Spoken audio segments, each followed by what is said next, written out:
Isang sampal ng katotohanan. Ang asawa ko, kasama ang ahas na iyon sa kama ng tatay ko. Ipinasok nila ako sa mental hospital para nakawin ang lahat. Pero hindi ako susuko. Akala niyo ba ay baliw ako? Diyan kayo nagkakamali. Na yon, sisiguraduhin kong bawat patak ng luha ko ay babayaran nyo ng inyong dangal. Sino nga ba ang tunay na baliw sa huli? Abangan ang pagsilang ng isang bagong Isabelita. Wala na akong pakiramdam sa kanya, Valentina. Para na lang siyang anino sa bahay na ito. Isang pabigat na kailangang alisin para masolo natin ang lahat ng iniwan ng matandang Navarro. Ang mga salitang iyon ay tumago sa manipis na kahoy ng pinto, tila mga patalim na dumaan sa pandinig ni Isabelita. Sa labas ng silid na yon, sa tahimik na pasilyo ng mansyon na amoy sampagita, nakatayo si Isa habang nanginginig ang kanyang mga kamay. Hawak niya ang isang tray na may 2 baso ng paboritong wine ni Leonardo at isang platitong may mga hiniwang prutas. Ngayong gabi, ang kanilang ika-10 anibersaryo ng kasal. Sa loob ng 10 taon, ibinigay niya ang lahat, ang kanyang kabataan, ang kanyang talino sa pagpapatakbo ng negosyo, at ang kanyang buong pagkatao para lamang maging isang mabuting asawa. Ngunit ang boses na sumagot kay Leo ay hindi sa kanya, kundi kay Valentina, ang babaeng itinuring niyang matalik na kaibigan. Siguraduhin mo lang, Leo, ayoko nang magtago sa dilim. Pagod na akong maging pangalawa sa isang babaeng tila laging tulala at walang kislap sa mata. Ang malakas na tawa ni Leo ay sumunod, isang tunog na dati ay nagbibigay ng kaligtasan kay Isa. Ngunit ngayon ay tila isang sumpa na nagpapatigil sa daloy ng kanyang dugo. Dahan-dahang binitiwan ni Isa ang hawak na tray sa maliit na mesa sa tabi ng pinto. Walang ingay, walang anumang tunog ng pagbagsak dahil tila nawalan na rin ng lakas ang kanyang mga kalamnan upang gumawa ng kahit anong kilos. Ang bawat hakbang niya palayo sa silid na iyon ay tila paglakad sa ibabaw ng mga bubog. Ang kanyang lalamunan ay nanunuyo at ang bawat paghinga niya ay nagiging isang mabigat na pasanin. Hindi siya makaiyak. Ang sakit ay masyadong malalim para mailabas ng luha. Ito ay isang uri ng lason na dahan-dahang kumakalat sa kanyang bawat ugat. Pumasok siya sa silid-aklatan ng kanyang yumaong ama, si Don Alfonso. Doon, sa gitna ng amoy ng mga lumang libro at alaala, hinarap niya ang katotohanan. Ngunit bago pa man niya maipon ang kanyang natitirang lakas, bumukas ang pinto at iniluwa nito ang kanyang biyenan, si Doña Cora. Ang mukha ng matanda ay walang bahid ng awa, tila isang estatwang gawa sa bato na ang tanging layunin ay ang manatiling makapangyarihan. Isabelita, bakit ka nandito sa dilim? Masyado ka na talagang nagiging kakatwa nitong mga nakaraang araw. Ang boses ni Doña Cora ay malamig at puno ng panghuhusga. Sinasabi ko na nga ba? Hindi mo na nakakayanan ang bigat ng pangalan ng mga Navarro. Masyado kang mahina, gaya ng iyong ama. Narinig ko sila, Mama. Ang tanging lumabas sa bibig ni Isa, isang mahinang bulong na puno ng pait. Si Leo at si Valentina. Sa mismong silid ni Papa, imbis na mabigla, isang mapanuyang ngiti ang gumuhit sa mga labi ni Doña Cora. At sa tingin mo ba ay may maniniwala sa iyo? Tingnan mo ang sarili mo, Isabelita. Nanlalabo ang iyong mga mata. Nanginghinig ang iyong mga kamay. Matagal na nating alam na may sakit ka sa isip, hindi ba? Ang depresyon mo ay lumalala na. At kailangan mo ng tulong na kami lang ang makakapagbigay. Hindi pa nakakasagot si Isa nang biglang bumukas ang pinto at pumasok si Leo. Kasunod ang 2 lalaking nakauniporme ng puti. Ang kanilang mga mukha ay walang emosyon, tila mga makina na sumusunod lamang sa utos. Ang takot ay tuluyang lumamon sa puso ni Isa. Gusto niyang sumigaw, gusto niyang tumakbo patungo sa silid ng kanyang mga anak. Ngunit ang kanyang mga paa ay tila nakabaon sa semento. Leo, anong ibig sabihin nito? Please, Leo, huwag mong gawin ito. Pagmamakaawa ni isa habang dahan-dahang lumalapit ang mga lalaki. Tumingin si Leo sa kanya, ngunit wala siyang nakitang pagmamahal sa mga matang yon. Tanging pagkairita at pagmamadali. Para sa iyo rin ito, isa. Hindi ka naligtas dito sa bahay. Kailangan mong magpahinga sa isang lugar kung saan aalagaan ka ng mga eksperto. Huwag kang mag-alala. Ang mga bata ay nasa mabuting kamay namin ni Valentina. Ang pangalan ni Valentina ang naging huling mitsa. Sinubukan ni isa naman laban, ngunit ang dalawang lalaki ay mabilis na humawak sa kanyang mga braso. Ang pagkakapit nila ay mahigpit, tila mga bakal na nagagapos sa kanyang kalayaan. Wala siyang narinig na anumang ingay ng pakikipagbuno. Tanging ang mabigat na paghinga niya at ang tunog ng sarili niyang puso na tila isang tambol na unti-unting nawawala ng ritmo. Isang malamig na turok ang naramdaman ni isa sa kanyang leeg. Ang likidong pumasok sa kanyang katawan ay tila yelo na nagpapatulog sa kanyang bawat pandama. Habang unti-unting nagdidilim ang kanyang paningin, ang huling imaheng nakita niya ay si Doña Cora na inaayos ang kanyang perlas na kuwintas at si Leo na nakatalikod na sa kanya, tila isang basura na tapos na niyang itapon. Bumagsak ang kanyang katawan sa sahig, ngunit bago tuluyang mawala ang kanyang malay, isang tanong ang umalingangaw sa kanyang isipan. Paano naging ganito kabilis ang pagguho ng kanyang mundo? At sino ang magliligtas sa kanyang mga anak? Mula sa mga taong ang puso ay mas madilim pa sa gabing ito. Ang liwanag na tumatama sa mga mata ni Isabelita ay masyadong masakit. Isang nakabubulag na kaputian na tila gustong burahin ang bawat alaala ng kanyang nakaraan. Sa kanyang paggising, ang bawat bahagi ng kanyang katawan ay tila gawa sa mabigat na tingga. Ang kisame ay malayo, malamig, at walang kahit anong dumi. Katulad ng katahimikan sa loob ng silid na tila isang dambuhalang kamay na pumipigil sa kanyang paghinga. Sinububukan niyang itaas ang kanyang kamay, ngunit naramdaman niya ang pagkiskis ng magaspang na tela sa kanyang balat, ang mga strap na nagkakabit sa kanya sa kama. Hindi siya makasigaw.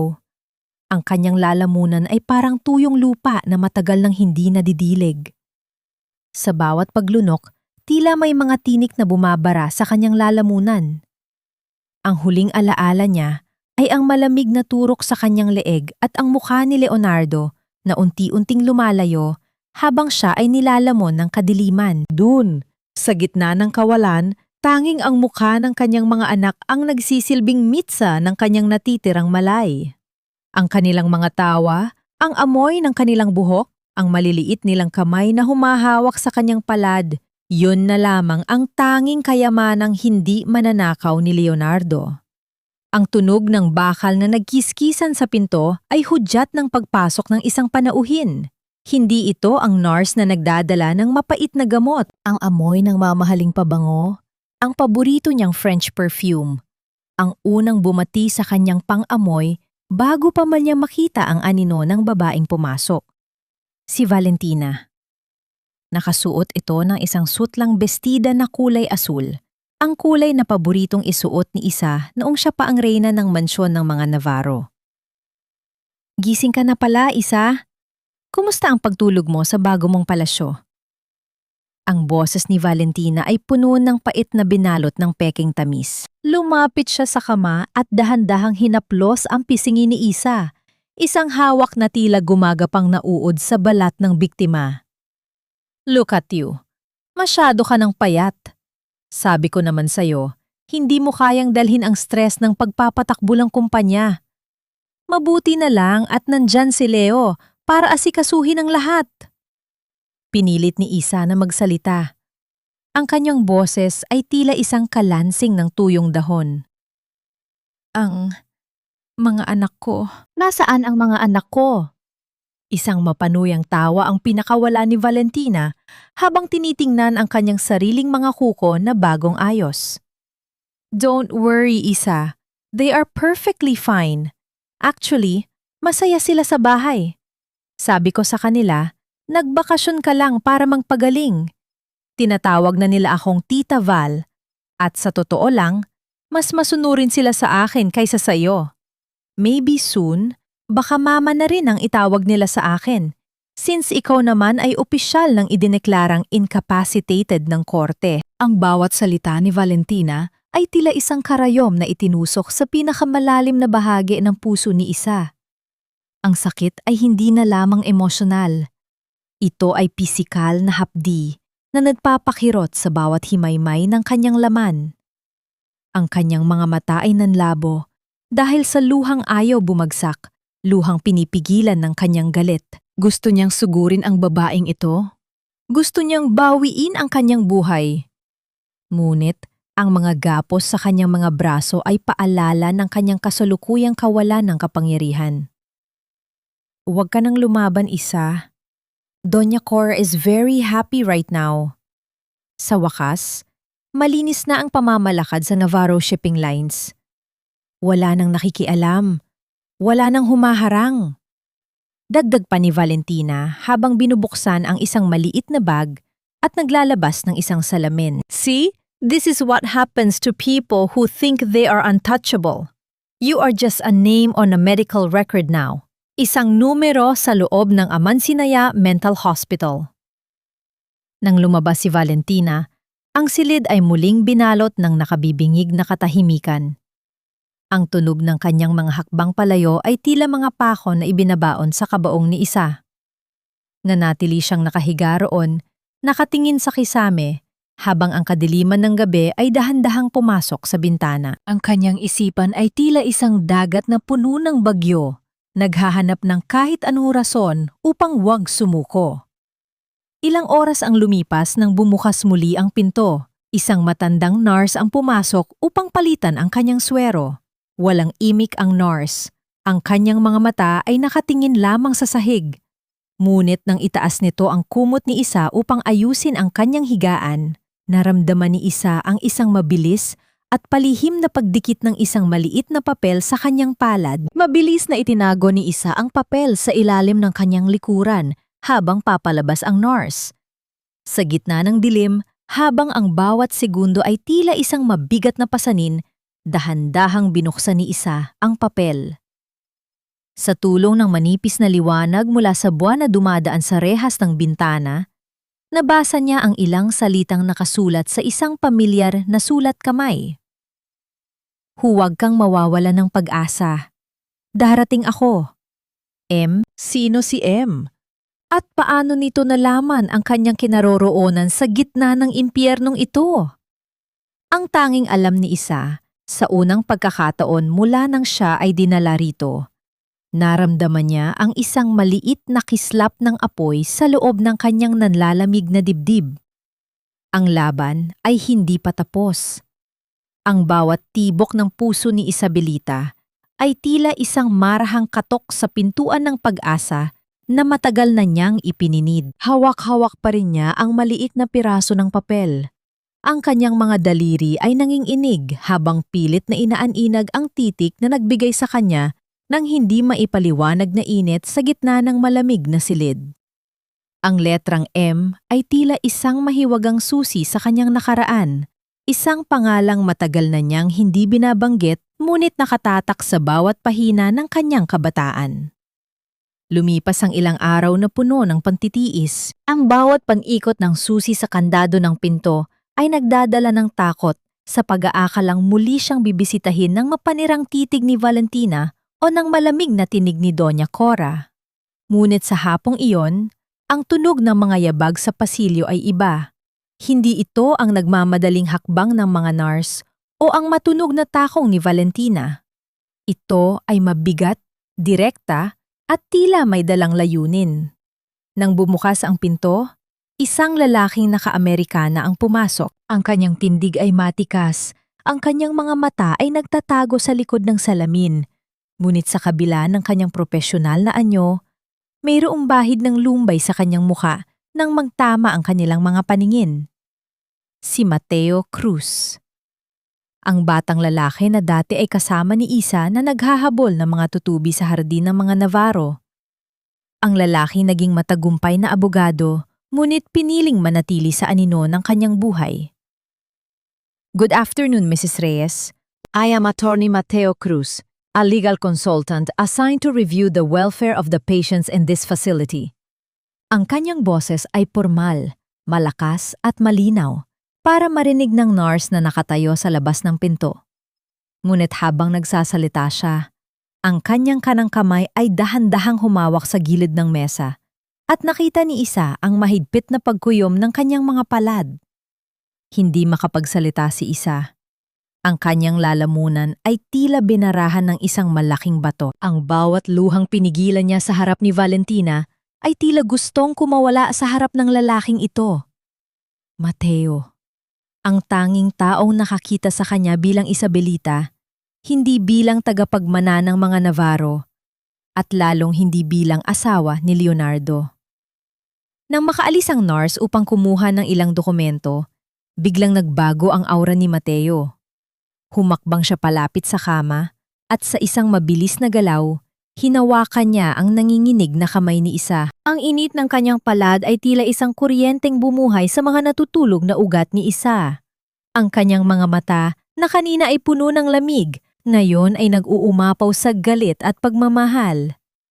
Isa, it's me. I'm sorry. I'm so sorry na ngayon lang ako nakarating. Ang kanyang tinig ay naging paos, punong-puno ng pagsisisi. Nalaman ko lang ang nangyari noong wala na si Don Alfonso. Leo blocked everyone, Isa. Ginawa niyang kuta ang mansyon niyo. Mateo, ang tanging naibulalas ni Isa, ang kanyang tinig ay tila isang basag na kristal. Ang mga anak ko, kailangan nila ako. Si Leo, pinapalitan na nila ako. Alam ko, Isa.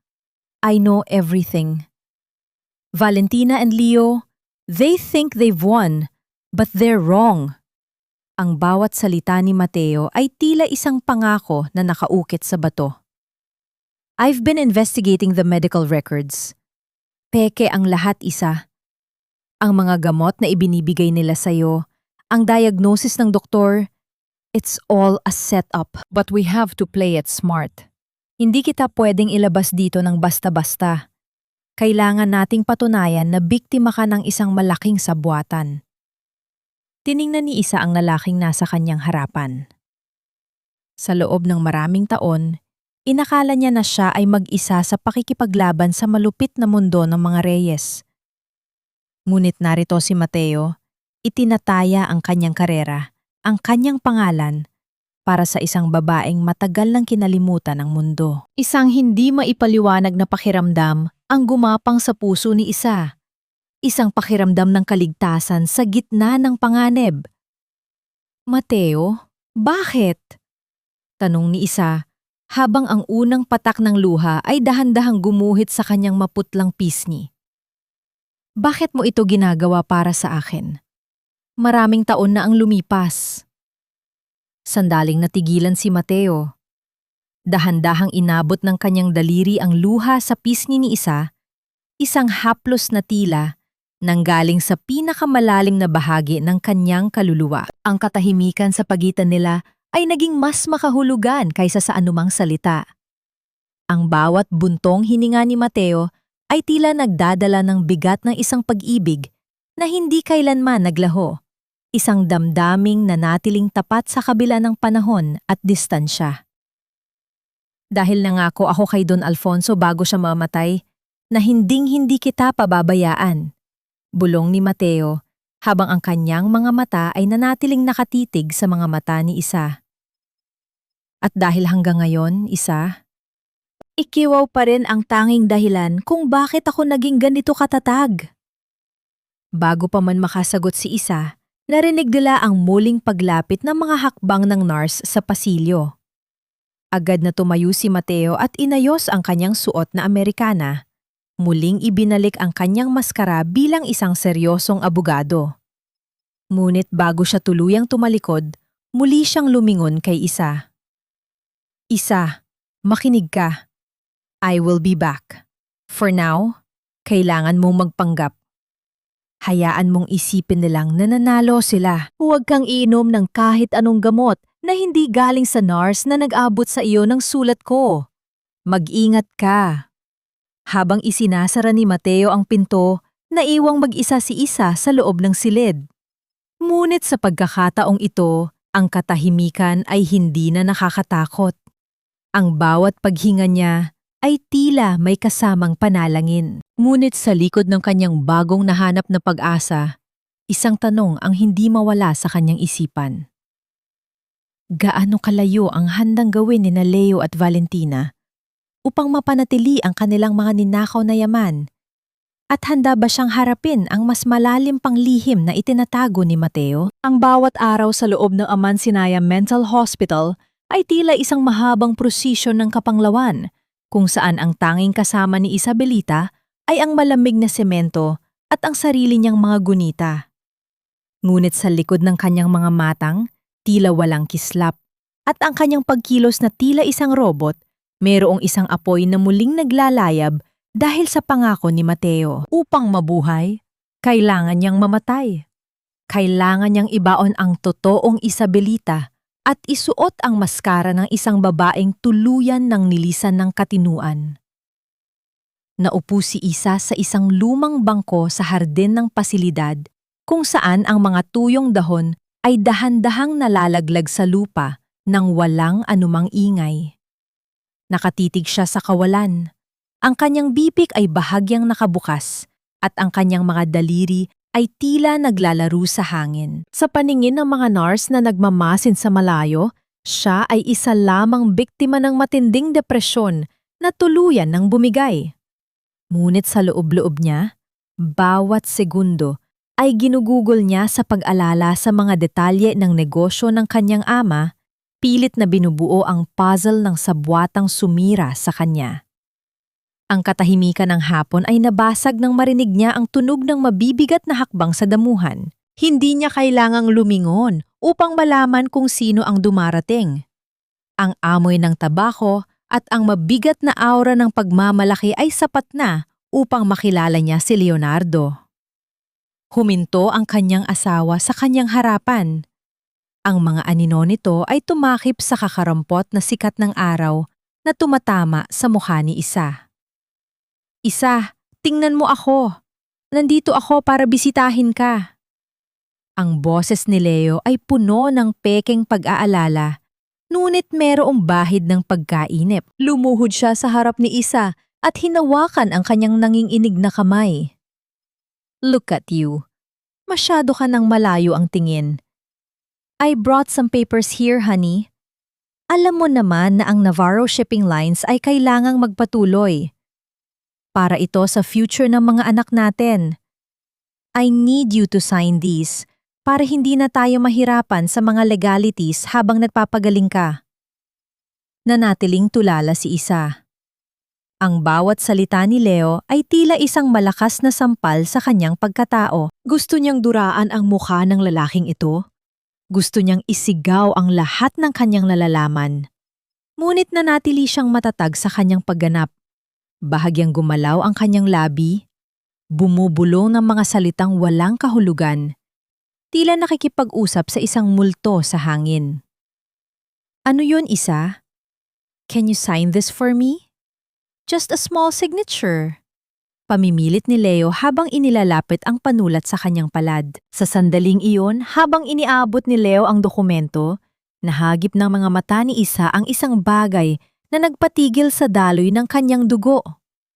Sa pulso ni Leonardo, nakasuot ang isang gintong relos, ang paboritong relos ni Don Alfonso. Ang huling pamana ng kanyang ama bago ito bawian ng buhay.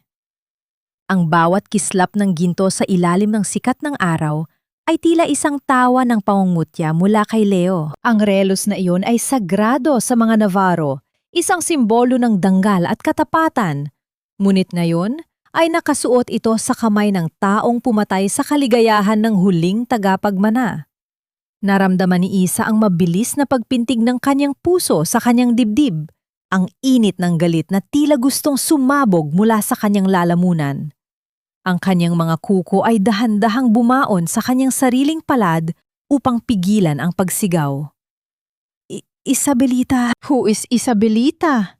Ang mahinang bulong ni isa habang ang kanyang mga mata ay nanatiling nakako sa relos. Ang kanyang boses ay tila isang basag na plaka, pulo ng kalituhan. Isang mapanuyang ngiti ang gumuhit sa mga labi ni Leo. Tiningnan niya ang kanyang biyenan sa sulyap at muling ibinalik ang atensyon kay isa. You are Isabelita, my love. Pero don't worry, hindi mo na kailangang isipin yon. Just sign this. Sinubukan niyang igabay ang kamay ni isa sa papel. Ngunit sa isang biglang galaw, itinabig ni isa ang panulat, dahilan upang ito ay gumulong sa damuhan. Ayaw ng sapatos. Ang relos. Kumikislap ang relos. Muling bumulong si isa, tila isang batang nawawala sa gitna ng kagubatan. Narinig ni isa ang pagbuntong hininga ni Leo, isang tunog ng matinding inis. Tumayo ang lalaki at inayos ang kanyang suot na Amerikana. Masyado na talagang malala ang topak mo. Sayang ang punta ko rito. Valentino was right. You're just a vegetable now. Hindi na lumingon si Leo at mabilis na lumakad palayo. Ang bawat hakbang niya ay tila isang pagtapos sa anumang natitirang respeto ni isa para sa kanilang pagsasama. Nang masiguro ni isa na wala na ang kanyang asawa, dahan-dahan niyang itinaas ang kanyang paningin. Ang kanyang mga mata, na kanina ay walang buhay, ngayon ay puno ng isang mapanganib na talim. Ang bawat detalye ng relos na iyon ay nakatatak na sa kanyang isipan. Hindi lamang yaman ang kukunin niya. Kukunin niya ang lahat ng ninakaw ni Leo, kasama na ang dangal ng kanyang ama. Sa kabilang panig naman ng lungsod, sa isang madilim na opisina na puno ng mga dokumento, si Mateo Cruz ay nakatitig sa isang medical report. Ang kanyang mga mata ay pagod, ngunit ang kanyang determinasyon ay mas matatag pa sa anumang kuta. Nalaman niya na ang doktor na pumirma sa diagnosis ni isa ay tumanggap ng malaking halaga mula sa isang offshore account na pagmamay-ari ni Doña Cora. Ang akala nyo ay tapos na ang laban. Bulong ni Mateo sa katahimikan ng silid habang hinahawakan ang isang lumang litrato nila ni isa noong bata pa sila. Pero hindi nyo kilala ang Isabelita na kinalakihan ko. At hinding-hindi nyo makikita ang pagdating ko hanggat hindi pa huli ang lahat. Nabalik ang eksena sa loob ng mental hospital. Gabi na at ang bawat patak ng tubig mula sa gripo sa labas ng kanyang silid ay lumilika ng isang mabigat na hirap sa pandinig ni isa. Nakahiga siya sa kanyang kama. Ang kanyang mga mata ay nakabukas, nakatitig sa dilim. Isang tanong ang patuloy na bumabagabag sa kanya. Hanggang kailan niya kayang panatilihin ang maskarang ito bago siya tuluyang lamunin ng dilim na kanyang kinatatakutan? At kung sakaling lumabas siya rito, makikilala pa kaya siya ng sarili niyang mga anak? Ang mansyon ng mga Navarro na dati ay balot ng bango ng sampaguita at katahimikan ng danggal, ay tila naging isang kuwebang puno ng mga ulupong na naglalaban-laban para sa kakarampot na tira ng biktima. Ang bawat sulok ng bahay ay hindi na amoy pamilya.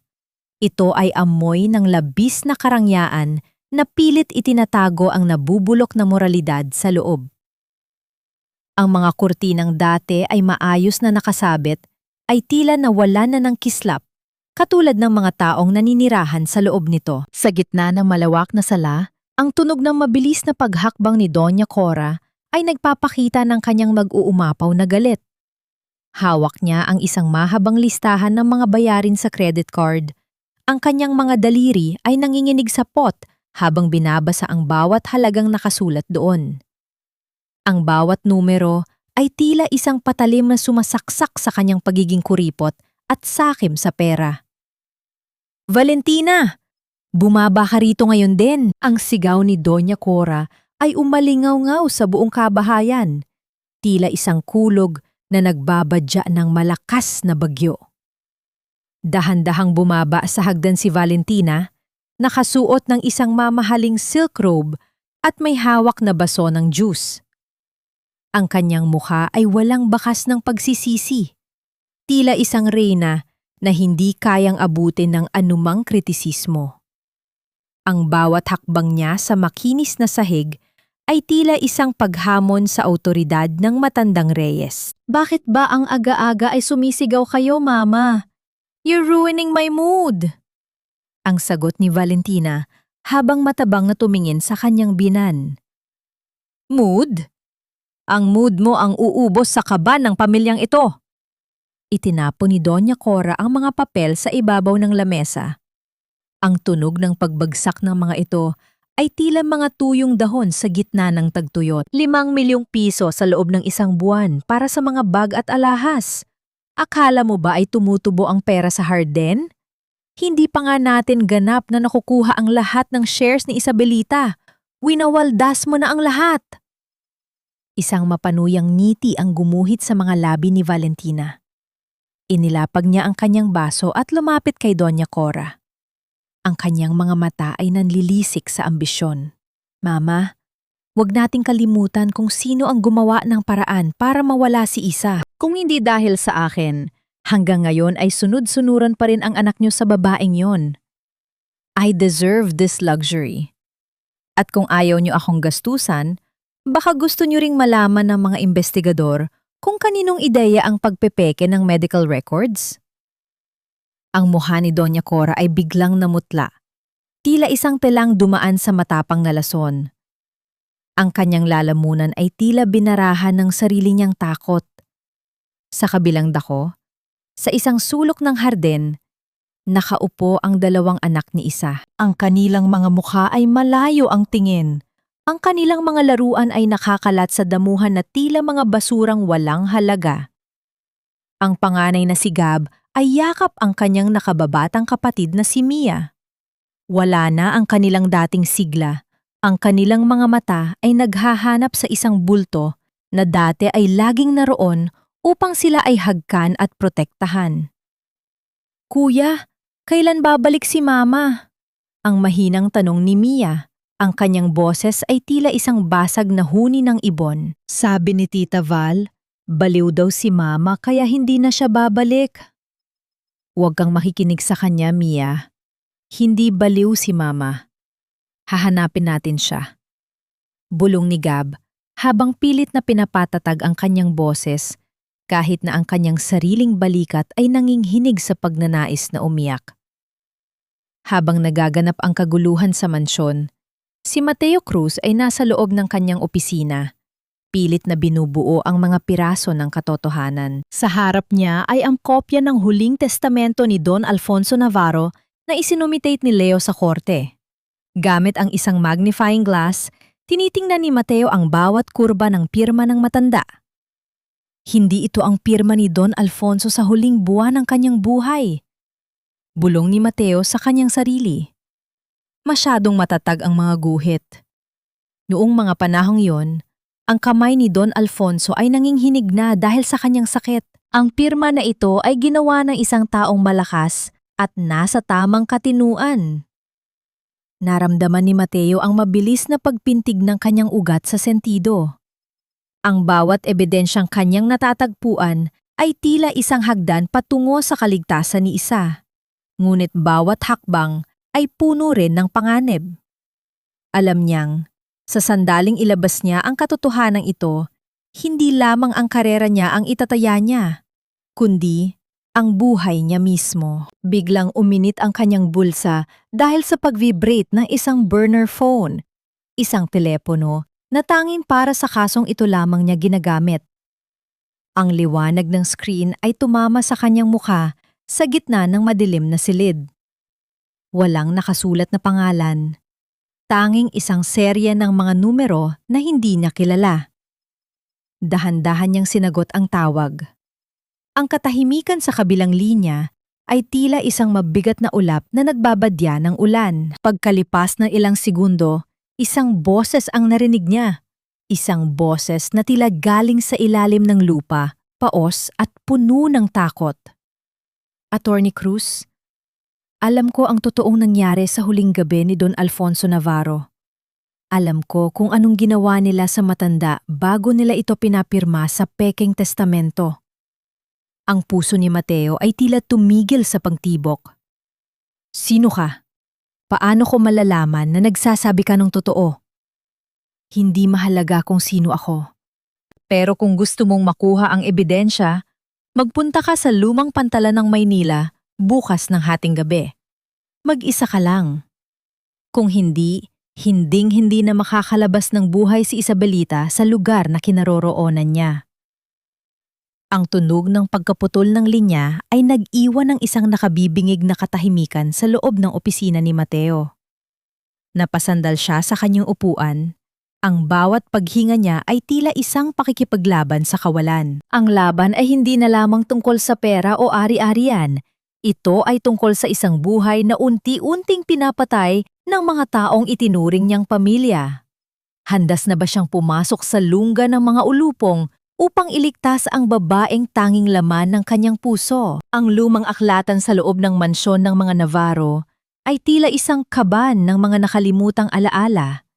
Isang lugar kung saan ang bawat butil ng alikabok na sumasayaw sa silahis ng araw ay may dalang kwento ng nakaraan. Sa silid na ito, kung saan ang amoy ng luma at tuyong papel ay nanunuot sa bawat hininga, tila nararamdaman pa ni Mateo Cruz ang presensya ng yumaong si Don Alfonso. Ang bawat estante ng libro na abot hanggang sa kisame ay tila mga piping saksi sa kadakilaan ng pamilyang unti-unti ng ginigiba ng kasakiman. Dahan-dahang hinaplos ni Mateo ang likod ng isang makapal na libro na gawa sa balat ng hayop. Naalala niya si Isabelita noong mga bata pa sila, nakaupo sa sahig at seryosong nagbabasa habang ang kanyang ama ay nakamasid ng may buong pagmamalaki. Ang bawat haplos ni Mateo sa mga gamit sa loob ng silid ay punong-puno ng lumbay at pagsisisi. Patawad, Don Alfonso, kung hinayaan kong umabot sa ganito ang lahat. Ang mahinang bulong ni Mateo sa katahimikan ng silid, ang kanyang tinig ay nanginghinig sa bigat ng emosyon. Hindi siya nandito para lamang sariwain ang nakaraan. Alam ni Mateo na si Don Alfonso ay isang lalaking laging may nakahandang plano para sa kaligtasan ng kanyang nag-iisang anak. Sa kanyang mga huling araw, madalas banggitin ng matanda ang tungkol sa isang lihim na pundasyon na tanging si isa lamang ang dapat makaalam. Sinimulang suriin ni Mateo ang ilalim ng mabigat na mesa na gawa sa nara. Ang bawat katok ng kanyang mga daliri sa kahoy ay hindi naghahanap ng tunog, kundi ng pakiramdam ng kawalan sa loob ng istruktura nito.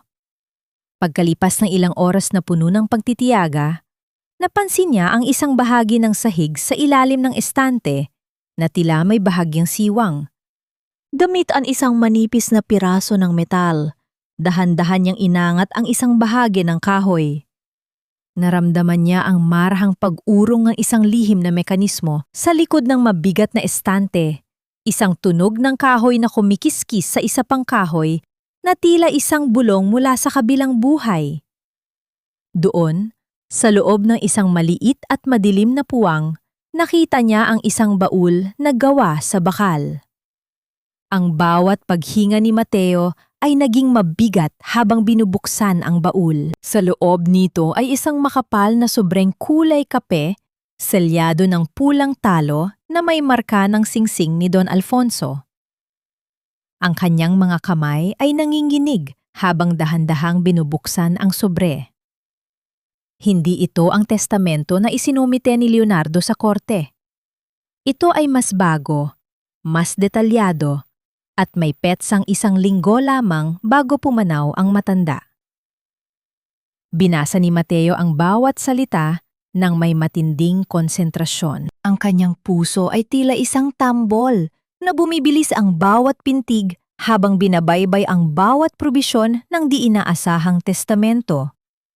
Sa bawat talata, lumalabas ang tunay na pagmamahal ng isang ama para sa kanyang anak at ang kanyang matinding hinala laban sa manugang na si Leonardo. Ngunit nang makarating siya sa huling pahina, kung saan nakasulat ang pangalan ng pangunahing tagapagmana at ang taong itinalaga upang humawak sa lahat ng ari-arian sakaling mawala sa katinuan si Isabelita, natigilan ang mundo ni Mateo. Ang kanyang mga mata ay nanlaki sa gulat. at ang kanyang lalamunan ay tila binarahan ng isang malaking bato. Ang pangalang nakasulat doon ay hindi kay Leonardo. Hindi rin ito kay Doña Cora at lalong hindi sa kahit sinong miyembro ng pamilya Reyes na nag-akalang nakuha na nila ang lahat. Ang pangalang nakasulat sa huling testamento ni Don Alfonso ay isang pangalang matagal lang ibinaon ng panahon. Isang taong hindi kailanman inasahan ni Mateo na muling lilitaw sa gitna ng unos na ito. Isang malamig na hangin ang umihip mula sa nakabukas na bintana, tila isang babala mula sa mga multo ng nakaraan. Napasandal si Mateo sa pader habang hawak-hawak ang dokumentong magpapabago sa kapalaran ng lahat. Kung totoo ito, kung buhay pa ang taong ito, bulong ni Mateo habang ang kanyang isipan ay pilit na tinatanggap ang katotohanang mas higit pa sa imahinasyon ng kahit na sino. Ang tanong ay, handa ba si Isabelita na tanggapin ang katotohanang ang taong itinalaga ng kanyang ama na magligtas sa kanya ay ang mismong taong naging sanhi ng pinakamalaking sugat sa kanyang puso noong kabataan niya? Ang bawat segundo sa loob ng pansamantalang silid hukuman sa loob ng Amansinaya ay tila isang mabigat na pasanin na nakadagan sa dibdib ni Isabelita. Ang amoy ng antiseptic na hinaluan ng amoy ng mga lumang dokumento ay nanunuot sa kanyang ilong, habang ang bawat pag-ikot ng mga kamay ng orasan sa dingding ay tila isang dahan-dahang paghatol sa kanyang kinabukasan. Nakaupo siya roon, pilit na pinapanatili ang kanyang maskara ng pagiging tulala. Ngunit sa loob-loob niya, ang bawat himaymay ng kanyang laman ay nangiinig sa kaba at pag-asa. Sa tapat niya, nakaupo si Leonardo na may suot na mapagkunwaring lumbay sa mukha. Katabi si Doña Cora na tila isang reynang nakaupo sa kanyang trono ng kasinungalingan.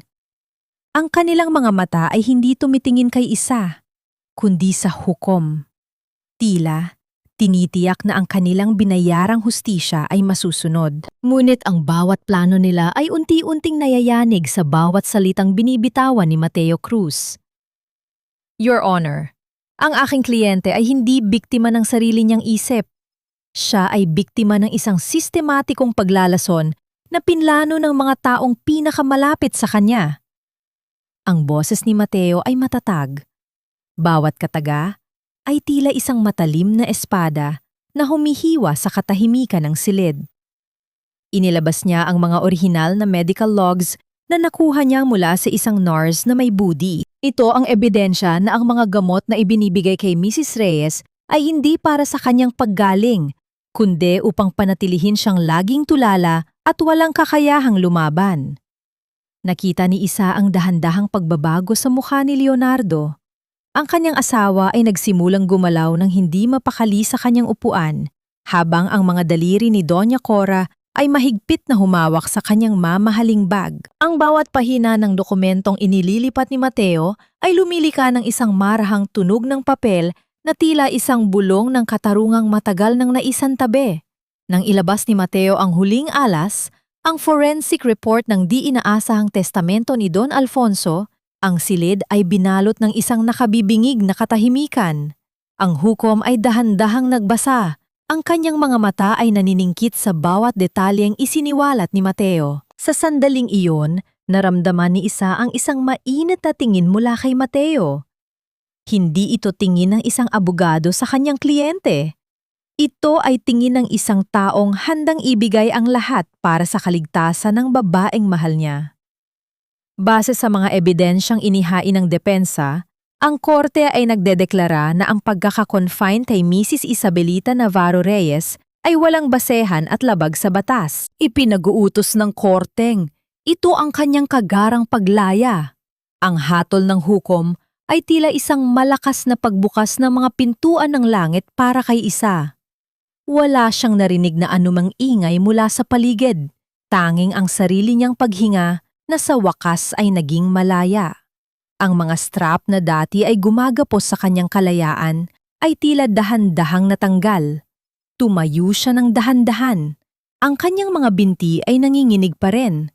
Ngunit sa pagkakataong ito, hindi ito dahil sa takot. Habang lumalakad siya, palabas ng pasilidad, Ang unang bagay na sumalubong sa kanya ay ang amoy ng basang lupa at ang malamig na haplos ng ulan sa kanyang maputlang balat. Ang bawat butil ng ulan na tumatama sa kanyang mukha ay tila humuhugas sa bawat bakas ng dumi at sakit na iniwan ng amansinaya. Hindi siya gumamit ng payong. Hinayaan niyang mabasa ang kanyang buhok at ang kanyang manipis na damit. Dahil ang ulan na ito ang nagsilbing binyag sa kanyang muling pagsilang. Sumakay siya sa sasakyan ni Mateo. Ang katahimikan sa loob ay puno ng mga emosyong hindi kailangan ng salita. Hinawakan ni Mateo ang kanyang kamay habang nagmamaneho, isang mahigpit na pisil na tila nagsasabing, "Nandito na ako, hindi na kita muling bibitawan." Nang makarating sila sa harap ng dambuhalang gate ng mansyon ng mga Navarro, huminto ang mundo ni Isabelita. Sa kabila ng matatayog na rehas, nakita niya ang dalawang maliliit na bulto na tumatakbo patungo sa kanya. Ang ulan ay hindi naging hadlang upang makilala niya ang kanyang mga anak. Si Gab at si Mia ang kanyang buhay at kaluluwa. Bumaba si Isa sa sasakyan. Ang kanyang puso ay tila gustong kumawala sa kanyang dibdib. Lumuhod siya sa basang semento, hindi inaalintana ang putik o ang lamig. Ang bawat paghakbang ng kanyang mga anak ay tila isang awit ng muling pagkikita. Nang maramdaman niya ang maliliit na bisig na yumayakap sa kanyang leeg at ang amoy ng kanilang buhok na hinaluan ng ulan, tuluyan ng gumuho ang kuta ng kanyang katatagan. "Mama! Mama, bumalik ka! Sabi ko na hindi ka baliw!" Ang iyak ni Gab ay punong-puno ng pait at kagalakan. Niyakap sila ni Isa ng napakahigpit, tila sinusubukang bawiin ang bawat sandaling nawala sa kanila. Ang bawat luhang dumadaloy sa kanyang pisngi ay humahalo sa patak ng ulan. Ngunit sa likod ng kanilang mahigpit na yakap, itinaas ni Isa ang kanyang paningin patungo sa bintana ng ikalawang palapag ng mansyon. Doon, nakatayo si Leonardo, nakatingin sa kanila ng may halong takot at put. Ang yakap ni Isa sa kanyang mga anak ay lalong humigpit. Ngayon, malaya na siya. Ngayon, nasa kanya na ang lahat ng rason upang lumaban. Ngunit ang bawat patak ng ulan ay tila nadadala rin ng isang malamig na babala. Ang paglabas sa amansinaya ay simula pa lamang ng totoong digmaan. At sa loob ng mansyong ito, mayroon pang mas madilim na sikretong naghihintay na siyang mantatakda kung sino ang tunay na mananatiling nakatayo sa huli. Ang bulwagan ng Marangyang Hotel ay balot ng kislap ng mga dambuhalang kristal na chandelier na tila mga bituing nagnanais na pagtakpan ang kadilimang naghahari sa puso ng mga taong naroroon. Ito ang gabi ng anunsyo para sa bagong mukha ng Navarro Shipping Lines.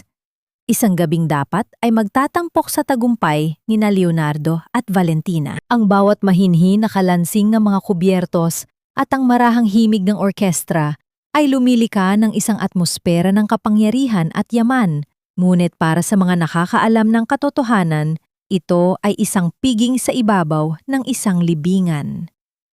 Sa gitna ng entablado, nakatayo si Leonardo, suot ang kanyang pinakamahal na taksido. Sa tabi niya ay si Valentina, na tila isang reyna sa kanyang kumikinang na asul na gown.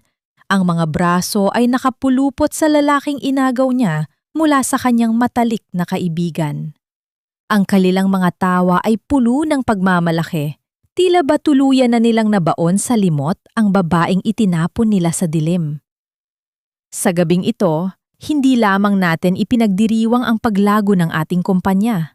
Ang boses ni Leo ay umalingaw-ngaw sa buong ballroom, puno ng kumpiyansa. Ipinagdiriwang din natin ang isang bagong simula. Isang simula na wala ng mga balakid, wala ng mga anino ng nakaraan. Ngunit bago pa man niya matapos ang kanyang talumpate, ang malalaking pinto ng ballroom ay dahan-dahang bumukas. Ang malakas na pagtama ng kahoy sa pader ay lumika ng isang katahimikan na tila isang malamig na hangin na dumapo sa balat ng lahat ng panauhin. Ang bawat mata ay nabaling sa pintuan. Ang bawat bulungan ay natigil. Isang babae ang pumasok, Dahan-dahan ang bawat hakbang sa pulang alpombra.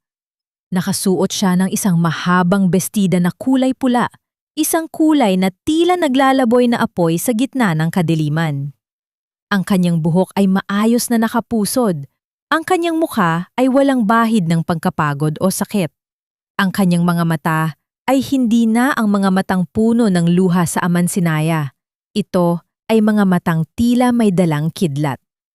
Si Isabelita. Ang bawat hakbang ni Isa ay tila isang tibok ng puso na narinig ng buong silid. Walang nagsasalita. Walang gumagalaw. Si Leonardo ay tila naging isang estatwang bato. Ang kanyang baso ng wine ay nanginginig sa kanyang kamay hanggang sa dahan-dahan itong nabitawan at bumagsak sa sahig na nagdulot ng isang pagtalsik ng pulang likido na tila dugo sa puting alpombra. Magandang gabi sa inyong lahat. Ang boses ni Isa ay malakas, malinaw, at puno ng awtoridad na tila hindi kailanman nawala. Humihingi ako ng paumanhin kung ako ay nahuli. Masyado kasing naging mahaba ang aking bakasyon. Huminto si Isa sa harap ng entablado. Tinitingnan ng diretso sa mata sina Leo at Valentina. Nakita niya ang takot na gumagapang sa mukha ni Valentina, ang pamumutla na hindi kayang itago ng makapal na make-up. Isa? Paano? Anong ginagawa mo rito? Ang nauutal na tanong ni Valentina habang pilit na itinatago ang kanyang nanginghinig na mga kamay sa likod ni Leo. You're supposed to be... You're sick! Guard! Bakit hinayaan niyo siyang pumasok? Mumiti si Isa, isang ngiting hindi umabot sa kanyang mga mata. Sick? Oh, Valentina, ang tanging sakit na nararamdaman ko ngayon ay ang pagkadismaya sa inyong dalawa. Akala niyo ba ay ganoon kadaling burahin ang pangalang Navarro sa kumpanyang itinayo ng aking ama? Tumingin si Isa sa mga panauhin, sa mga dati niyang kaibigan at kasosyo sa negosyo na nakamasid ng may halong gulat at kuryosidad. Gusto ko lang ipaalam sa lahat na ang inyong tunay na boss ay nagbabalik na. At ang anumang transaksyong ginawa ni na Leonardo Reyes at Valentina Salazar nang wala ang aking pahintulot ay opisyal na mapapawalang bisa simula sa sandaling ito. Isang malakas na bulungan ang sumabog sa buong ballroom. Ang mga flash ng kamera ay nagsimulang kumislap ng sunod-sunod, tila mga kidlat na tumatama sa mukha ng mga taksil. Sa isang sulok, nakita ni Isa ang kanyang biyenan si Doña Cora. Ang matanda ay nakahawak sa kanyang dibdib. Ang kanyang mga mata ay nanlalaki sa gulat at poot. Ang kanyang mukha ay naging kulay lila. Ang bawat paghinga niya ay tila isang pakikipaglaban. Hindi maari ito. Hindi ito maaari. Ang mahinang bulong ni Doña Cora bago dahan-dahang nang hina ang kanyang mga tuhod. Ang kanyang katawan ay dahan-dahang bumagsak patungo sa sahig. Ang kanyang kamay ay pilit na kumakapit sa lamesang puno ng mga mamahaling pagkain. Ang mga baso at plato ay nagsigulangan, lumilikha ng isang kaguluhan na tila sumasalamin sa gumuho nilang mga plano. Mama! Ang sigaw ni Leo habang tumatakbo patungo sa kanyang ina. Ngunit bago pa man niya ito maabot, humarang si Mateo Cruz sa kanyang daan. Ang bawat kilos ni Mateo ay tila isang babala, isang pader na hindi kayang tibagin ni Leo. Nanatiling nakatayo si Isabelita sa gitna ng ballroom, pinagmamasdan ang kaguluhang nilikha ng kanyang pagbabalik. Ang kanyang puso ay tumitibok ng mabilis, hindi dahil sa takot, kundi dahil sa unang pagkakataon sa loob ng mahabang panahon, naramdaman niya ang tamis ng hustisya. Ngunit sa likod na kanyang tagumpay, nakita niya ang isang estrangerong lalaki sa malayo, nakasuot ng itim na sombrero. Nakatingin sa kanya nang may isang pamilyar na lungkot na nangpapatigil sa kanyang himinga. Sino ang lalaking iyon? At bakit tila kilala niya ang bawat galaw nito? Habang ang ambulansya ay paparating at ang gabi ay napupuno ng ingay, isang bagong lihim ang tila dahan-dahang lumilitaw mula sa mga anino ng mansyon. Isang lihim na maaaring mas masakit pa kaysa sa pagtataksil ni Leonardo. Ang bawat paghinga sa loob ng silid ng ospital ay tila isang mabigat na pasanin kung saan ang amoy ng gamot at ang lamig ng aircon ay nanunuot sa bawat himaymay ng laman. Nakahiga si Doña Cora sa kama. Ang kanyang mukha ay tila isang tuyong dahon na madaling mabuhay sa bawat ihip ng hangin. Ang mga aparatong nakakabit sa kanyang katawan ay nagpapakita ng mahihinang guhit sa monitor. Isang paalala na ang kanyang kapangyarihan ay unti-unti nang naglalaho. Sa labas ng silid, sa tahimik na pasilyo, ang tensyon sa pag-itan ni Leonardo at Valentina ay tila isang kuryenteng handang sumabog sa anumang sandali. Hindi na maipinta ang mukha ni Leonardo. Ang kanyang mga mata ay puno ng puyat at takot, habang ang kanyang mga kamay ay hindi mapakali sa paghaplos sa kanyang buhok. Ang bawat yabag ng mga nurse na dumadaan ay tila isang babala na ang kanyang mundo ay gumuho na. Sa tapat niya, si Valentina ay nakasandal sa pader. Ang kanyang mga braso ay mahigpit na nakakross sa kanyang dibdib. Ang kanyang mga mata ay nanlilisik sa galit sa halip na awa. Anong gagawin natin, Valentina? Isabelita is back. At hindi lang siya basta nagbalik. Kinuha na niya ang kontrol sa lahat. Ang mahinang boses ni Leo ay nanginghinig. Tila isang batang nawawala sa gitna ng unos. Sabi mo, hindi na siya makakalabas doon. Sabi mo, secured na ang lahat. Isang mapanuyang ngiti ang gumuhit sa mga labi ni Valentina. Humakbang siya palapit kay Leo. Ang amoy ng kanyang matapang na pabango ay tila sumasakal sa lalaki. Huwag mo akong sisihin, Leo. Ginawa ko ang lahat. Sino ba ang tangang nagsuot ng relos ni Don Alfonso sa gala? Sino ang nangiinig sa harap ng mga kamera? Ikaw, Leo. Ikaw ang nagpahamak sa atin. Ako? Ako pa ang may kasalanan. Ang boses ni Leo ay tumaas ng bahagya, ngunit agad din niyang binaba nang maalala ang kanyang inang may sakit. Ikaw ang nag-utos na dagdagan ang dosis ng gamot niya. Ikaw ang nagpumilit na itapon siya sa Amansinaya. At na yung nandito na siya, ako ang ituturo mo? Dahan-dahang lumapit si Valentina kay Leo, ang kanyang mga daliri ay humawak sa kuwelyo ng tuksido ng lalaki. Tila isang ahas na dahan-dahang pumupulupot sa biktima nito. Makinig ka sa akin, Leonardo Reyes. Kung babagsak ako, sisiguraduhin kong kasama kita. Huwag mong kalimutan na may hawak akong mga dokumentong nagpapatunay na ikaw ang nag-utos na lasunin ang isip ng sarili mong asawa. Kaya imbis na magreklamo ka, humanap ka ng paraan para pigilan ang Attorney Mateo na iyon. Sa kabilang panig naman ng lungsod, sa loob ng mansyon ng mga Navarro, ang katahimikan ay puno ng kapayapaan na matagal nang hindi nararamdaman ni Isabelita. Nakaupo siya sa tabi ng kama ng kanyang mga anak, pinagmamasdan ang kanilang mahimbing na tulog. Ang bawat marahang pag-angat at pagbaba ng kanilang mga dibdib ay tila isang musika na nagpapagaling sa kanyang mga sugat. Dahan-dahan niyang hinaplos ang ulo ni Gab, isang haplos na puno ng pangako na hinding-hindi na niya hahayaang may lumapit na masama sa kanila. Pumasok si Mateo sa silid. Ang kanyang mga hakbang ay tila mga bulong sa ibabaw ng makinis na sahig. Hindi siya nagsalita. Tumayo lamang siya sa tabi ni Isa. Ang kanyang presensya ay tila isang matibay na kuta na nabibigay ng proteksyon. Tumingala si Isa sa kanya.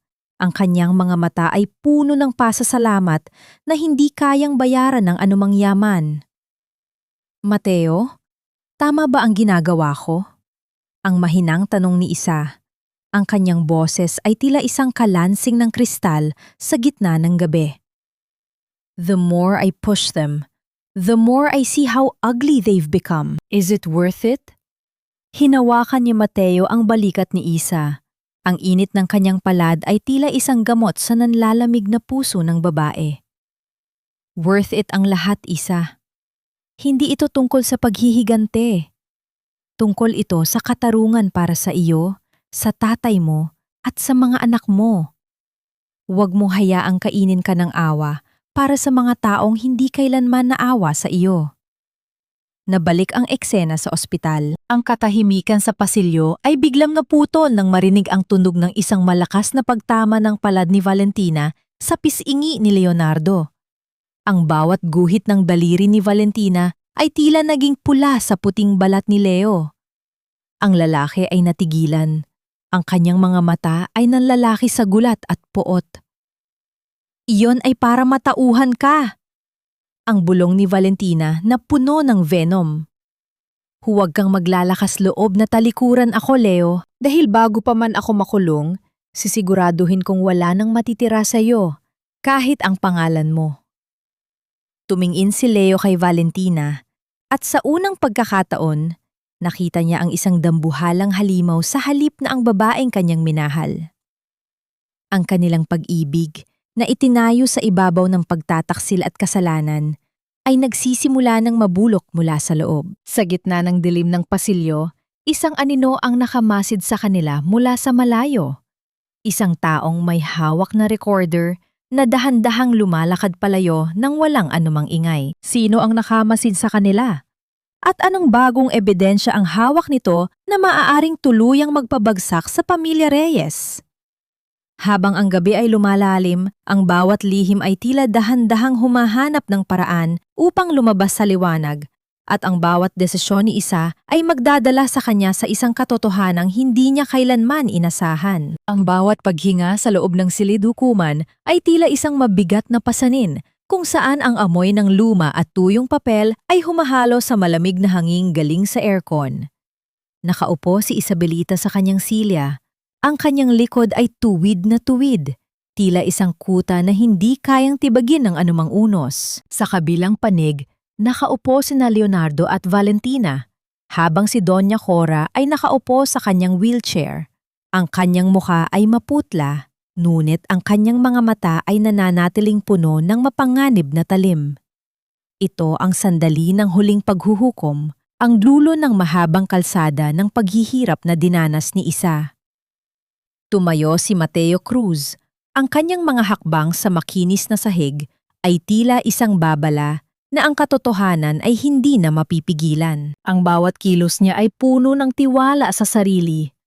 Bawat sulyap niya kay isa ay nagbibigay ng lakas na tila isang mainit na yakap sa gitna ng taglamig. Inilabas niya ang huling saksi. Isang lalaking nanginginig ang mga kamay habang papalapit sa upuan ng saksi. Si Dr. Arieta, ang doktor na nagpirma sa wad na diagnosis ni isa sa Amansinaya. Dr. Arieta, sabihin niyo sa korteng ito, sino ang nag-utos sa inyo na ideklarang baliw si Mrs. Isabelita Navarro Reyes? Ang boses ni Mateo ay tila isang malakas na paghampas ng alon sa pampang. Natigilan ang doktor.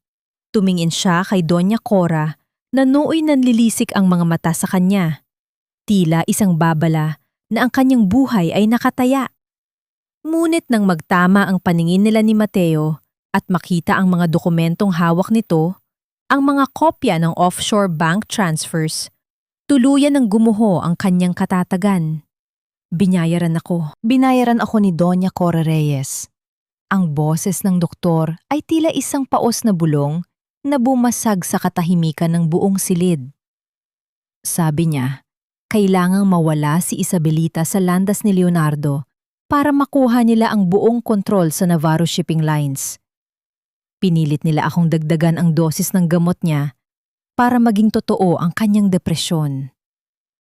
Isang malakas na bulungan ang sumabog sa loob ng silid. Ang bawat flash ng camera mula sa mga reporter ay tila mga kidlat na tumatama sa mukha ng mga taksil.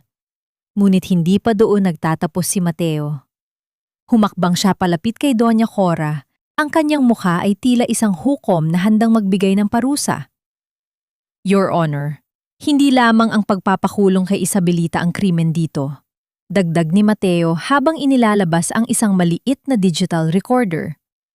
Ito ang huling pag-uusap ni Don Alfonso Navarro at ng kanyang nurse bago siya pumanaw. Dito maririnig ang katotohanan kung paano pinabayaan at dahan-dahang pinatay sa pamamagitan ng maling gamot ang ama ni Isabelita sa ilalim ng utos ni Doña Cora. Nang magsimulang umalingaw-ngaw ang boses sa recorder, ang bawat salita ni Don Alfonso na humihingi ng tulong ay tila isang boses mula sa kabilang buhay na naniningil ng katarungan. Ang bawat paghikbi ni Isa sa kanyang upuan ay hindi na dahil sa sakit, kundi dahil sa wakas ay narinig na ang boses ng kanyang ama. Tumingin siya kay Leonardo na nooy nakayuko na at hindi makatingin sa kanya. Ang lalaking minahal niya ay isa lamang palang duwag na napanuod ang lahat ng kasamaang ito nang walang ginawa. It's not true. Fake ang ebidensyang yan. Attorney, sabihin mo sa kanila. Ang sigaw ni Valentina habang pilit na tumatayo, ang kanyang mukha ay naging kulay lila sa galit at takot. Ngunit ang kanyang abogado ay nanatiling tahimik. Alam na ang laban ay tapos na. Tumayo ang hukom. Ang malakas na pagbagsak ng kanyang gavel sa mesa ay tila isang hudyat ng pagtatapos ng isang madilim na kabanata. Base sa mga testimonya at ebidensyang iniharap, ang korteng ito ay naglalabas ng warrant of arrest para kina Leonardo Reyes, Doña Cora Reyes at Valentina Salazar para sa mga kasong falsification of documents, illegal detention at posibleng murder sa pagkamatay ni Don Alfonso Navarro. Hindi pa natatapos ang boses ng hukom nang bumukas ang malalaking pinto ng silid hukuman. Pumasok ang 4 na opisyal ng pulisya, ang tunog ng kanilang mabibigat na sapatos sa sahig ay tila isang martsa ng katarungan.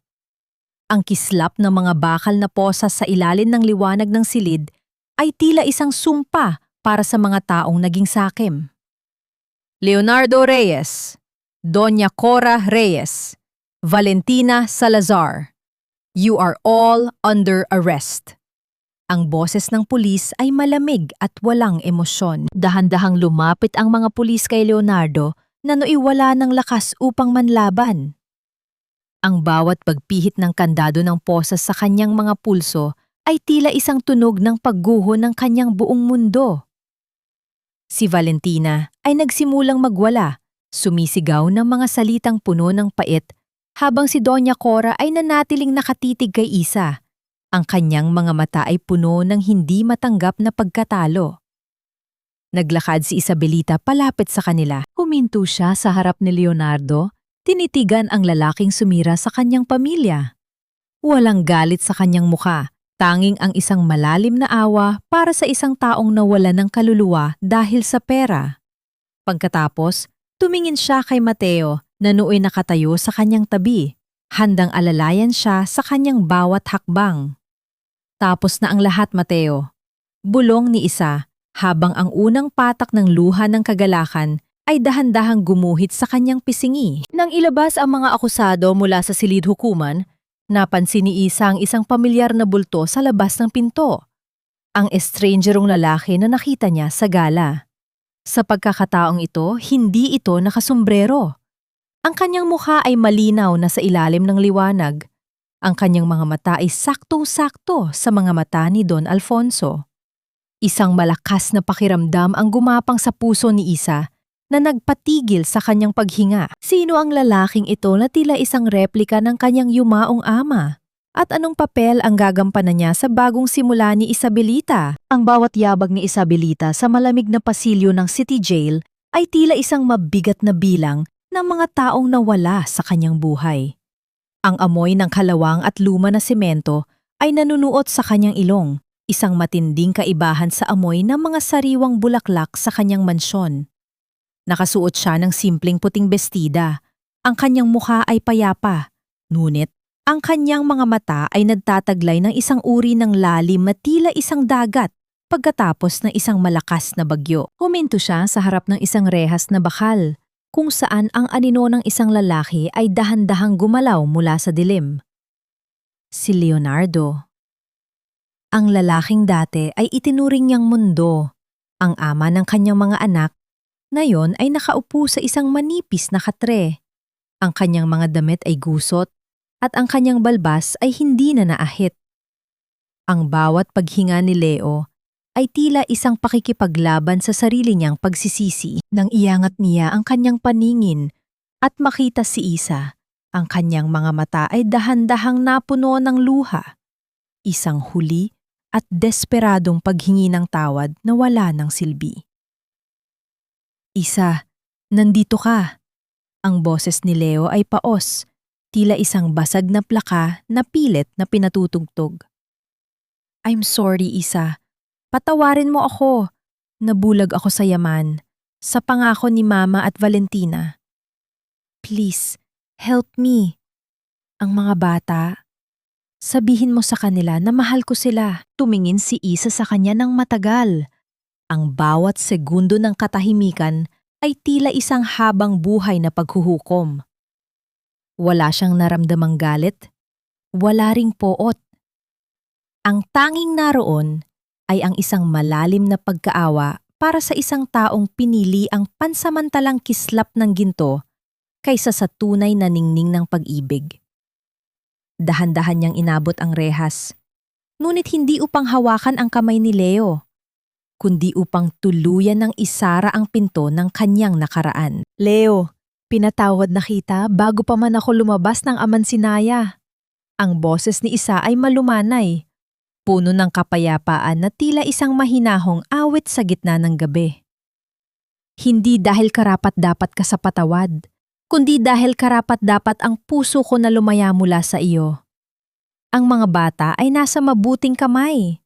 At ang Navarro Shipping Lines, itatayo ko itong muli nang wala ang anumang bakas ng iyong pangalan. Paalam na, Leo.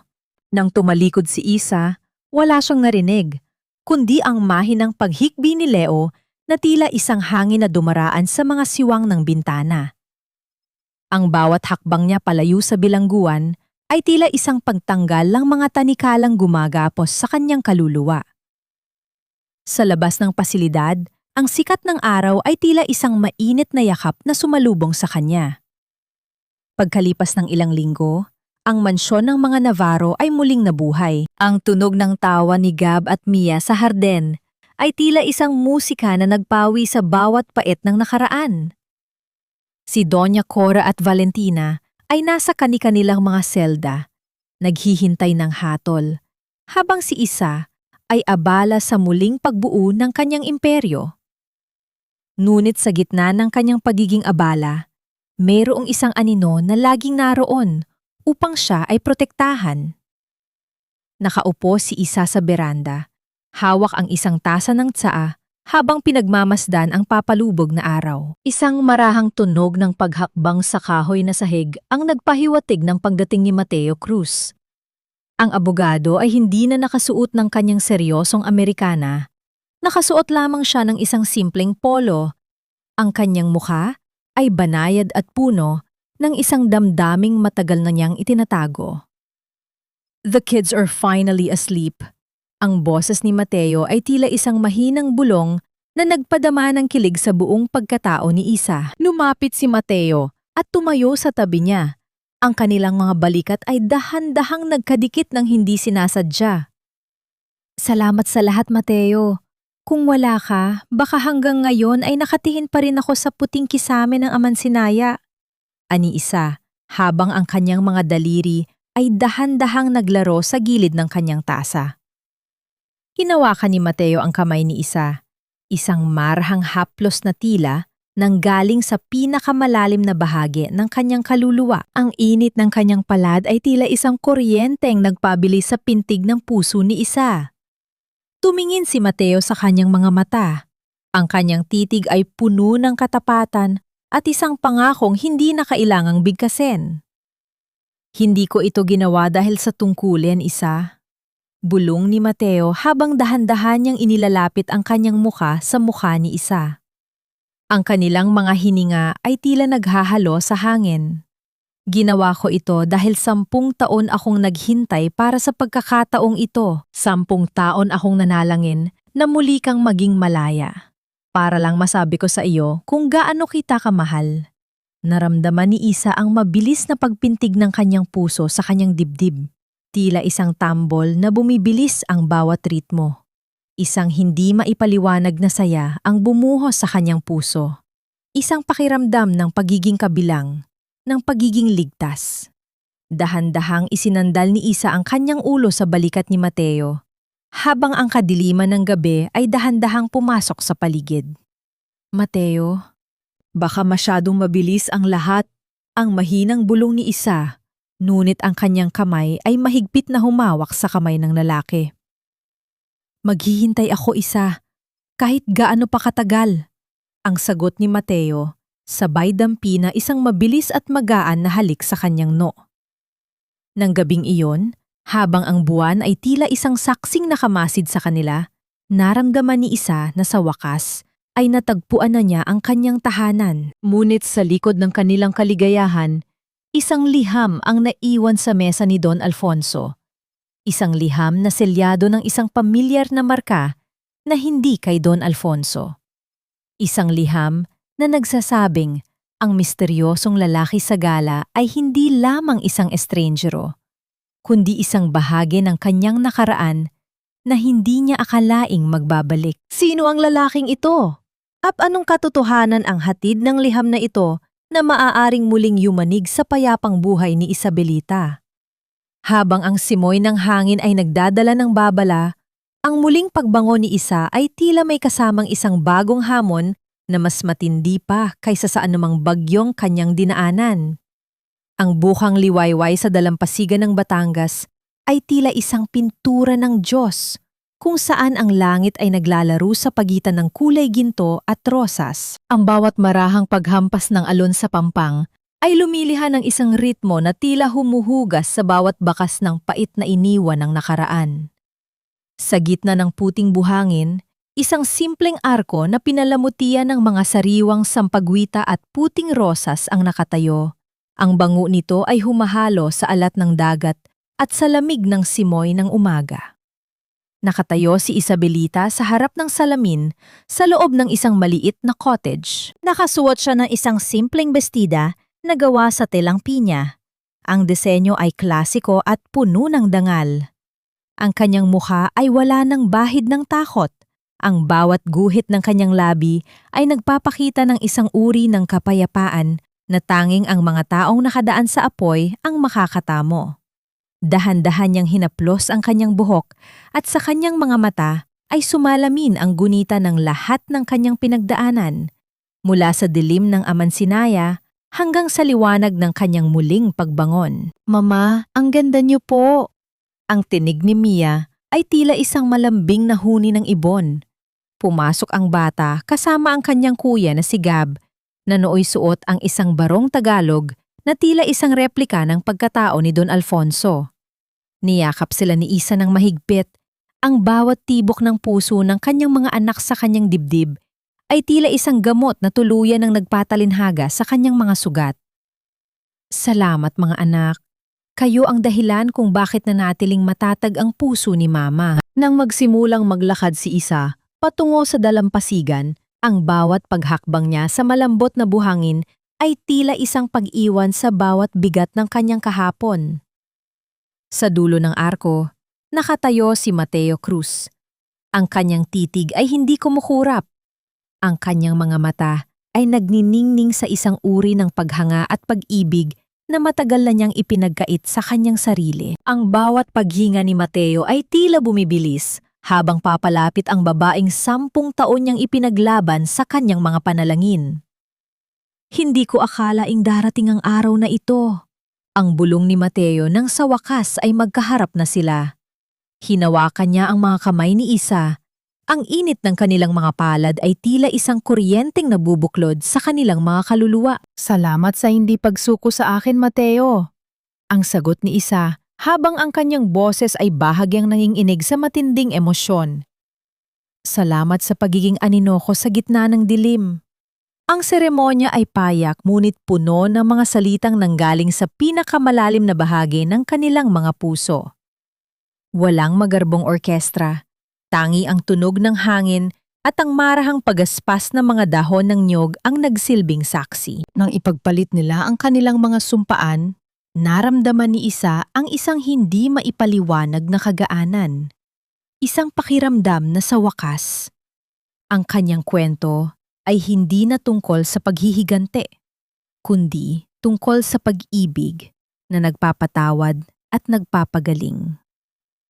Pagkatapos ng seremonya, habang ang mga panauhin ay abala sa pagkukwentuhan, lumakad si Isa patungo sa isang malapit na puno ng mangga kung saan nakatayo ang estrangerong lalaki na matagal nang bumabagabag sa kanya. Sa pagkakataong ito, hindi na ito nakamaskara ng anino. Ang lalaki ay dahan-dahang humarap sa kanya at nakita ni Isa ang mga mata na tila salamin ng kay Don Alfonso. "Hindi ko akalaing magagawa mo ito muli, Isabelita." Ang boses ng lalaki ay malalim at puno ng pamilyar na otoridad. Siya ay si Ismael Navarro, ang kapatid ni Don Alfonso na matagal lang idineklarang pumanaw sa isang aksidente sa ibang bansa. Ngunit ang totoo ay itinago ng kanyang ama upang magsilbing huling alaslaban sa kasakiman ng mga Reyes. "Tito Ismael," ang tanging naibulalas ni Isa. Ang kanyang lalamunan ay tila binarahan ng labis na gulat at kagalakan. "Kayo ang nagpadala ng liham. Kayo ang tumulong kay Mateo." Isang tipid na ngiti ang gumuhit sa mga labi ni Ismael. "Ibinigay ko ang lahat ng ebidensya dahil alam kong ikaw ang tanging Navarro na kayang magbalik ng dangal sa ating pamilya." "Malaya ka na, Isa. Ang Navarro Shipping Lines ay nasa ilalim na ng iyong mga kamay at ang mga taong nanakit sa iyo ay kailanman hindi na makakaabala sa inyong katahimikan." Dahan-dahang lumapit si Mateo at inakbayan si Isa, tila isang protektor na handang humarap sa anumang banta. Tumingin si Ismael sa kanila nang may basbas sa kanyang mga mata bago dahan-dahang lumakad palayo, tila isang multo na tapos na sa kanyang misyon.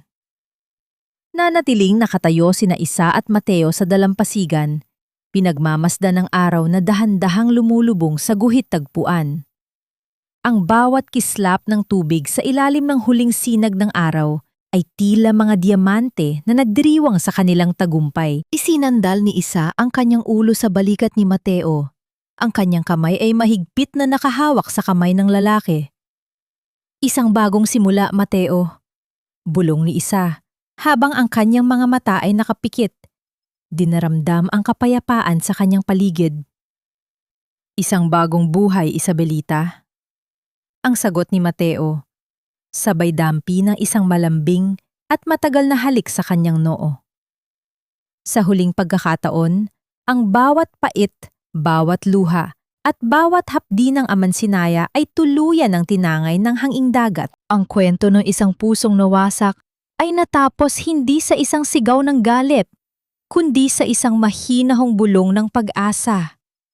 Ang gabi ay dahan-dahang dumating, ngunit sa pagkakataong ito, hindi na ito nakakatakot. Dahil sa tabi ni Isa, ang kislap ng pag-ibig ni Mateo ay mas maliwanag pa sa anumang bituin sa langit. Ang bawat dapit hapon sa mansyon ng mga Navarro ay hindi na nagdadala ng pangamba, kundi isang malambot na kumot ng katahimikan na nagpapahiwatig ng tunay na kapayapaan. Ang mga halaman sa hardin na dati ay tila lantutay at walang buhay, ngayon ay naguunahan sa pagsibol. Ang kanilang mga talulot ay dahan-dahang bumubuka sa ilalim ng banayad na halik ng hamog. Sa loob ng aklata ni Don Alfonso, wala na ang amoy ng luma at nabubulok na sikreto. Tanging ang bango ng sariwang kape at ang amoy ng mga bagong pahina ng libro ang nananaig. Nakatayo si Isabelita sa gitna ng silid, pinagmamasda ng isang malaking litrato ng kanyang ama na nakasabit sa pader. Ang bawat guhit sa mukha ng matanda sa litrato ay tila ngumingiti sa kanya, isang pagbasbas na naramdaman niya hanggang sa kaibuturan ng kanyang kaluluwa. Dahan-dahan niyang hinaplos ang kanyang dibdib, kung saan ang bawat kirot ng nakaraan ay hindi na isang sariwang sugat, kundi isang pilat na nagpapaalala sa kanya na siya ay nakaligtas. Ang bawat patak ng luha na ibinuhos niya sa loob ng amansinaya ay tila naging mga perlas ng karunungan na ngayon ay nagbibigay liwanag sa kanyang bawat hakbang. Handa na ang hapunan, Isa. Kanina pa naghihintay ang mga bata sa iyo. Ang malambing na tinig ni Mateo ay tila isang angklang nagpapanatili sa kanya sa kasalukuyan. Lumapit ang lalaki at dahan-dahang ipinatong ang kanyang mga kamay sa balikat ni Isa. Ang init ng kanyang haplos ay tila isang proteksyon na hinding-hindi na maglalaho. Tinitingnan ko lang si Papa Mateo. Sa tingin mo ba, masaya siya sa kinaroroonan niya? Ang mahinang tanong ni Isa habang isinasandal niya ang kanyang ulo sa dibdib ng kanyang asawa. Ang bawat tibok ng puso ni Mateo ay tila isang pangako ng katapatan na matagal na niyang pinangarap. Higit pa sa masaya, Isa, dahil nakita niyang ang kanyang anak ay hindi lamang bumangon, kundi muling nahanap ang kanyang sarili. Bulong ni Mateo, sabay dampi ng isang mabilis na halik sa tuktok ng kanyang ulo. Ang katarungan ay hindi lamang tungkol sa pagpapakulong sa mga nagkasala. Tungkol ito sa pagpili mong maging masaya sa kabila ng lahat. Naglakad silang dalawa patungo sa dining room, kung saan ang tunog ng masayang pag-uusap ni Gab at Mia ay pumupuno sa bawat sulok ng bahay. Wala na ang takot sa mga mata ng mga bata. Ang bawat tawa nila ay tila isang awit ng tagumpay laban sa dilim na minsan ay bumalot sa kanilang pamilya. Sa kabilang dako ng lungsod, sina Leonardo, Valentina at Doña Cora ay nahaharap sa habang buhay na pagbabayad sa loob ng malamig na rehas. Ngunit para kay Isa, sila ay tila mga aninong tuluyan ng nilamon ng nakaraan. Tumigil si Isa sa pintuan ng dining room at sandaling ipinikit ang kanyang mga mata. Sa sandaling iyon, naramdaman niya ang ganap na pagpapatawad, hindi para sa mga taong sumira sa kanya, kundi para sa sarili niya. Pinatawad niya ang kanyang sarili sa pagiging marupok, sa pagtitiwala ng labis, at sa pananatili sa dilim ng matagal. Ang bawat hininga niya ay tila isang pagkilala sa kanyang bagong simula. Ang buhay ay hindi kailanman naging perpekto para kay Isabelita Navarro, ngunit sa gitna ng bawat unos, natutunan niyang ang tunay na lakas ng isang babae ay hindi nasusukat sa kung gaano siya katagal hindi nadapa, kundi sa kung paano siya tumayo, nagpagpag ng alikabok at muling naglakad ng may mas mataas na noo at mas matatag na puso. Ang dapit hapon ay lumipas, ngunit ang liwanag sa loob ng kanyang tahanan ay mananatiling nag-aalab, tila isang bituing hinding-hindi na muling magdidilim. "Halika na, Mama! Ang sarap po ng luto ni Yaya!" ang tawag ni Mia habang ang kanyang maliit na kamay ay kumakaway kay Isa. Ngumiti si Isa, isang ngiting punong-puno ng pag-asa at pasasalamat. "Nandyan na ako, anak. Nandito na si Mama." At sa huling pagkakataon, ang katahimikan ng mansyon ay naging isang banal na saksi sa isang kwentong nagsimula sa pagtataksil, dumaan sa apoy ng paghihirap, ngunit natapos sa isang walang hanggang kabanata ng pag-ibig at kapayapaan. Ang lahat ay nasa tamang lugar na, at ang bukas ay hindi na isang banta, kundi isang regalong handa niyang buksan sa bawat araw na darating.